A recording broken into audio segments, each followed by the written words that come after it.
안녕하세요. 사연을 부탁해입니다. 오늘의 사연을 소개하겠습니다. 어느 날 전화를 받던 남편이 잔뜩 화가 난 채 소리치고 있었습니다. 엄마, 진짜 너무한 거 아니야? 이건 해도 해도 너무하잖아. 나도 이제 내 살 길 찾을 테니까 다시는 연락하지 마. 전화를 끊던 남편이 머리를 짚은 채 잠시 숨을 고르고 있었어요. 남편에게 무슨 일인지 묻고 싶었지만 입을 꾹 다문 채 일어나서 나가려고 했는데요. 남편이 저를 불러앉혔어요. 여보, 잠깐 앉아봐. 엄마 아버지가 나한테 계속 전화하는 거 보니 곧 당신한테도 전화할 것 같으니까 두 분 전화 차단시켜. 뭐? 차단? 그래도 그건 좀 너무한 거 아니야? 차단이라니. 그 사람들은 나를 자식이라고 생각한 적이 단 한 번도 없는 사람들이야. 그렇지 않고서야 어떻게 이 와중에 나한테 돈을 보내라는 말을 하겠어? 또 돈 보내래? 이번에는 얼마나 보내라고 하는데. 아니, 돈이 왜 필요하신 건데? 미니가 결혼해야 한다고 목돈이 필요하다고 하더라고. 그 소리 듣는데 진짜 못 참겠더라. 다들 나한테 돈을 맡겨놓은 것도 아니고 대체 왜 이러는 건지 모르겠어. 아무리 생각해봐도 이건 도를 넘어도 보통 넘은 게 아니야. 사람의 탈을 쓰고 이럴 순 없는 거야. 말을 하던 중 힘이 드는 모양으로 남편이 크게 숨을 몰아쉬고 있었습니다. 그 모습에 놀란 제가 급히 남편을 말렸어요. 여보, 의사가 절대 안 정치하라고 했잖아. 그니까 제발 진정 좀 해. 알았어. 그니까 당신도 그 사람들 전화번호 다 차단해. 내 말 무슨 말인지 알겠지? 아예 상대를 하지 말라 그 말이야. 남편이 작정을 한 듯 제게 소리치고 있었습니다. 남편의 얼굴에는 원망스러운 마음을 넘어 고통스러워 보이기까지 했는데요. 그동안 가족들에게 받은 상처가 이미 쌓일 대로 쌓여있던 차에 그날 시어머님의 전화로 인해 그 모든 것이 본물 터지듯 터져버리고 말았거든요. 그 상황에서 제대로 된 위로의 말을 찾지 못한 채 제가 긴 한숨만 내쉬고 있었습니다. 시댁 가족들은 피를 나눈 가족들이 맞나 싶을 정도로 속된 말로 남편의 등골을 빼먹었다고 해야 할까요? 문득 우리 집에 첫 인사를 가기 전날 잔뜩 긴장을 한 채 남편이 말을 하던 게 떠올랐어요. 저기, 자기네 부모님이 나 싫다고 하면 어떡하지? 왜 그런 소리를 해? 내가 모아놓은 것도 얼마 없고, 그렇잖아. 만약 내가 부모라고 해도 나 같은 사람이랑 결혼시키고 싶지 않을 것 같아. 돈도 돈인데 우리 가족들 진짜 징글징글 맞잖아. 남편이 힘없이 고개를 떨구고 있었는데요. 그 모습에 어찌나 안타깝던지 남편의 심정이 고스란히 느껴질 정도였어요. 내가 잘 말해놔서 괜찮을 거야. 그니까 너무 주눅 들고 그러지 마. 집은 지금 내가 살고 있는 곳에서 살면 되는 거고 살림만 조금 준비하면 될 거야. 제가 남편을 안심시켰지만 남편은 저와 결혼을 하는 게 맞는 일인가에 대해 많은 생각을 하고 있는 듯해 보였습니다. 그리고 다음날 남편이 우리 집에 인사를 왔지만 이미 제게 남편의 상황을 다 들었던지라 아빠가 떨떠름한 표정으로 남편에게 인사를 건네고 있었는데요. 그런 아빠로 인해 더욱 주눅이 든 남편이 안절부절 못한 채 어쩔 줄을 몰라 하고 있었습니다. 그런데 그런 남편의 모습을 유심히 보고 있던 아빠가 순간 남편에게 슬쩍 음식을 밀어주며 말했어요. 우리 집사람이 이 불고기를 제일 잘하니까 한번 먹어보게. 이건 우리 처갓집에서 보낸 채소로 만든 건데 맛이 아주 기가 막히니까 많이 먹게나. 네, 아버님, 감사합니다. 어느새 남편의 얼굴이 많이 편안해져 있었는데요. 남편을 마음에 들어하지 않던 아빠가 갑자기 변한 모습에 궁금함을 꾹 참고 있다가는 남편이 돌아간 뒤 장난스레 아빠에게 물었어요. 아빠, 아침까지만 해도 마음에 안 든다고 내내 투덜대더니 갑자기 왜 생각이 바뀐 거야? 아까 보니 아빠 눈시울까지 붉어져 있던데 설마 연기한 거야? 넌 아빠를 뭘로 보고 그런 말을 해? 아빠 그런 사람 아니거든? 내가 지금 그런 생각을 안 하게 생겼어? 아침까지 내내 투덜대던 아빠가 갑자기 변했으니까 그런 생각을 할 수밖에 없지. 아무리 생각해봐도 뭔가가 이상했기에 제가 아빠를 빤히 바라보고 있었는데요. 아빠가 안타까운 표정으로 조용히 입을 열었어요. 아까 현수가 집으로 들어오면서 잔뜩 주눅이 들어서 인사를 하는데 어찌나 눈치를 보던지 뭔가 안타깝고 마음이 안 좋더구나. 마치 예전 내 모습을 보는 것 같았거든. 아빠 모습을 보는 것 같았다니 그게 무슨 소리야? 아빠도 네 외할머니 외할아버지께 첫 인사드리러 갈 때 현수처럼 잔뜩 움츠러들어서는 얼굴도 제대로 못 들었었거든. 설마 아빠가 왜? 놀란 제 목소리가 높아져 있었는데요. 아빠가 잠시 뜸을 들이다가는 쑥스러운 듯 말을 꺼냈어요. 사실 아빠도 니들 할머니 할아버지가 일찍 돌아가시는 바람에 친척집을 전전했잖아. 큰아버지 큰어머니께서 막 못해준 건 없었는데 괜히 주눅 들고 그럴 수밖에 없었거든.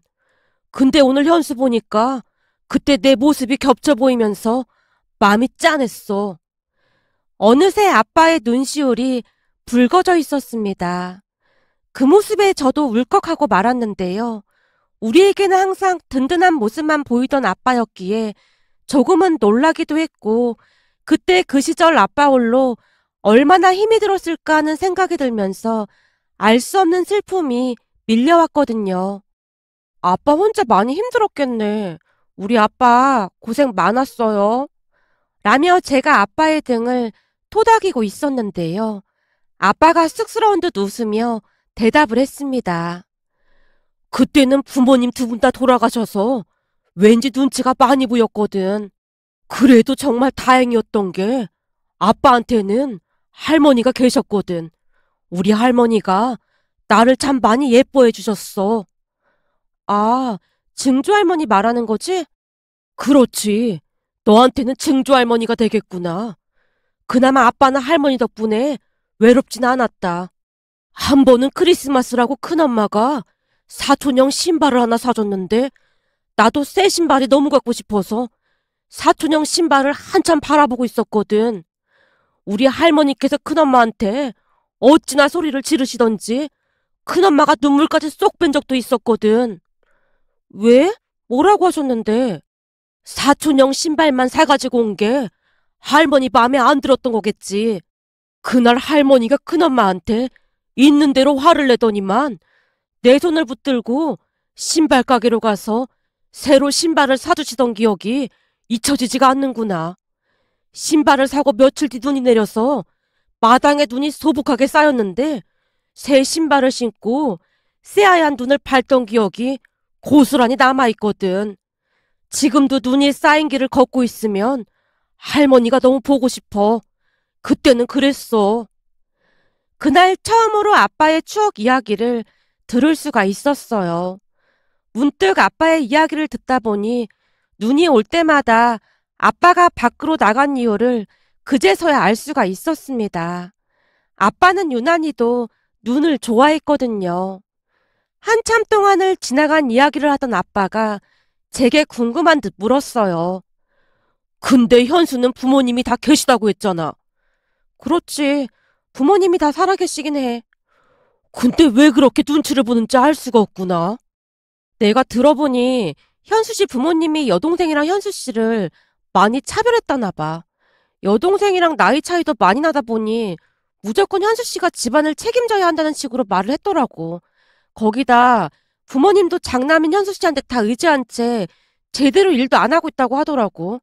그랬으니 그 많은 짐을 혼자 짊어지고 살았던 모양이야.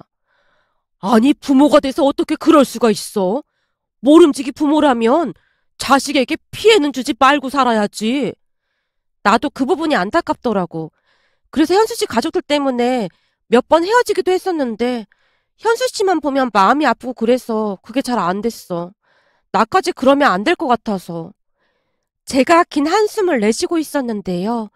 아빠가 걱정스레 물었어요. 아빠는 네가 그 모든 걸 감당해낼 수 있을지 걱정이 된다. 그래서 현수를 반대했던 거야. 아빠만 알지? 당연하지.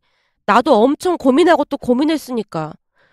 그치만 그게 마음대로 안 되더라고. 결혼하면 현수 씨가 가족들하고 적당한 거리를 유지한다고 했으니까 믿고 맡겨보려고. 그니까 아빠도 우리를 믿어줘. 제 말에 아빠가 말없이 고개를 끄덕이고 있었어요.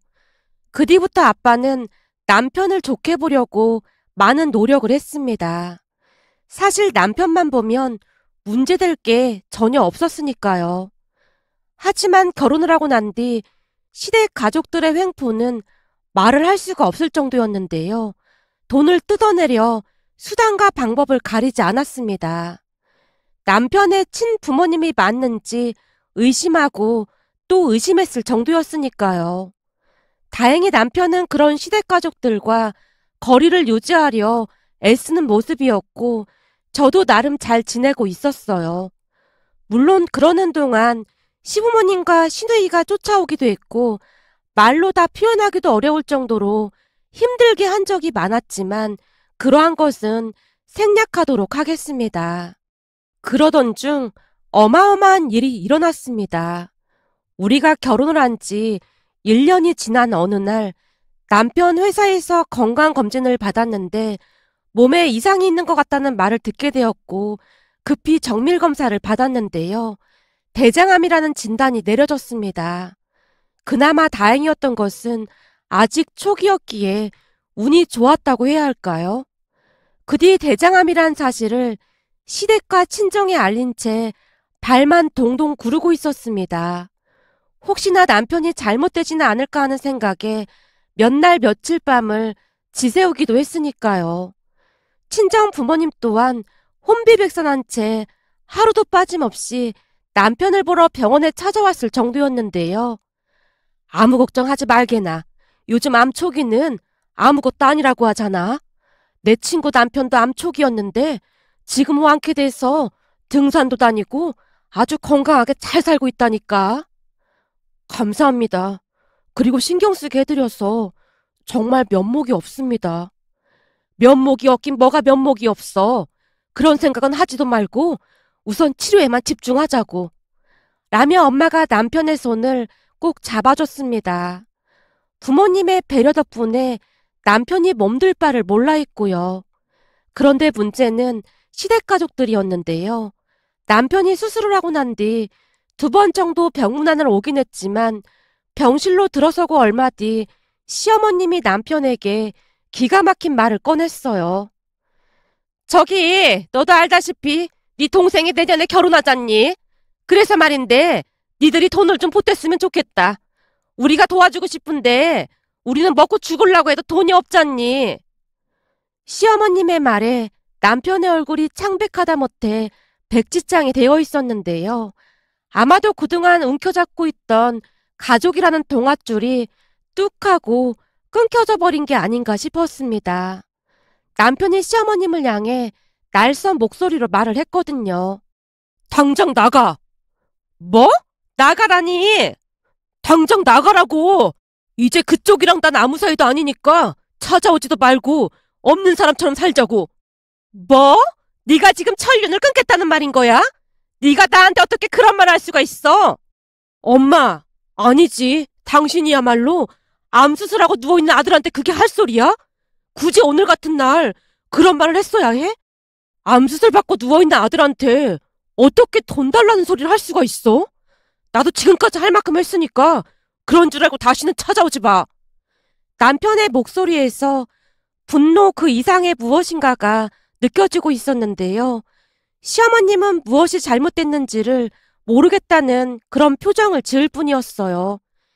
내가 뭘 그렇게 잘못했다고 팔끈하고 그래. 내가 무슨 맹장 수술을 한 것도 아니고 암 수술한 거야. 설마 암이 무슨 병인 줄 모르고 있는 거야? 암도 암 나름이지. 초기라며. 요즘 초기는 암도 아니라며. 근데 뭘 그렇게 호들갑을 떨어. 나도 나름 걱정돼서 여기저기 다 알아봤다 그 말이야. 그 모습을 보며 온몸에 소름이 돋을 정도였기에 제가 나서서 시어머님을 병실 밖으로 내쫓아버렸어요. 친모가 맞나 싶을 정도였는데 사람이 어떻게 그럴 수가 있는 것인지 여전히 이해가 되지 않았습니다. 문제는 그 뒤에도 시어머님이 남편에게 수시로 전화를 해서는 돈을 달라는 말만을 반복했고 결국 남편이 제게 시댁 가족들의 전화번호를 차단하라고 하기에 이르렀습니다. 그 바람에 시댁 가족들이 길길이 날뛰고 난리도 아니었는데요. 어느 날 시어머님이 집으로 쫓아와서는 소리쳤어요. 그날 친정 부모님도 집에 계셨지만 시어머님은 전혀 개의치 않는 모습이었어요. 니들이 이렇게 나오면 나도 가만 안 있을 테니까 그런 줄 알아. 니들 불효소송이라고 들어봤지?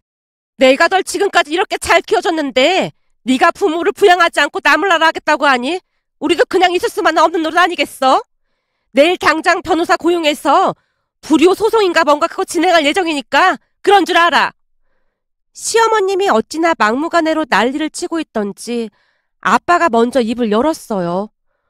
뭘 알고 말하는지 모르겠지만 그 불효소송인가 뭔가 한번 해봅시다. 지금 이 자리는 박하사돈이 끼어들 자리가 아닌 것 같습니다.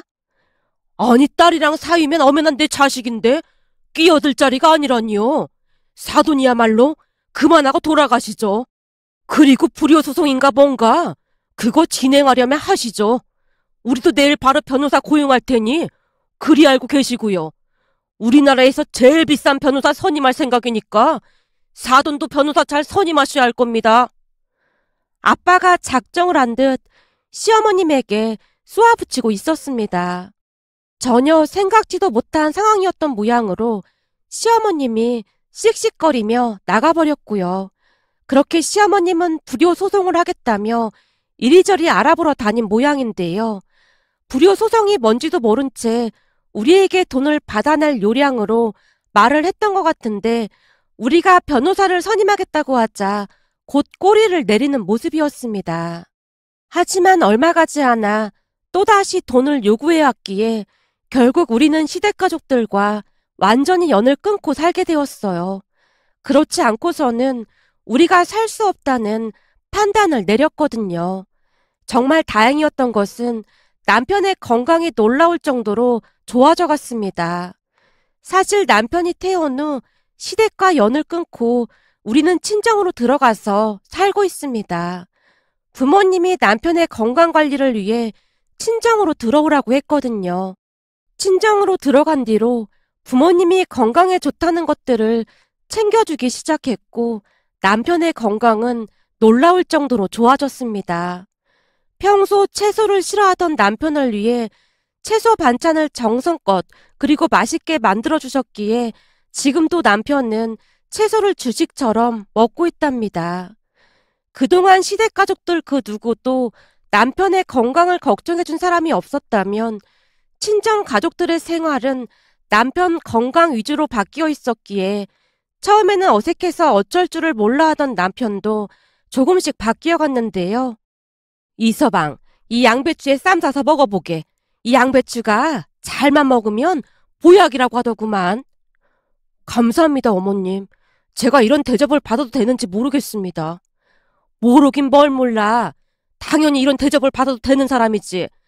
자네는 우리 집 귀한 자식이니까 항상 당당하게 살아. 엄마가 남편 어깨를 힘차게 두드리며 말했는데요. 처음에는 눈물만 그렁그렁 하던 남편이 조금씩 당당해지는 그런 모습이었습니다.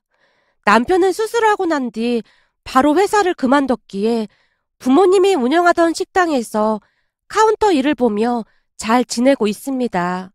식당을 찾아오는 사람들 중 남편이 아들인 줄 아는 사람도 꽤 있을 정도랍니다.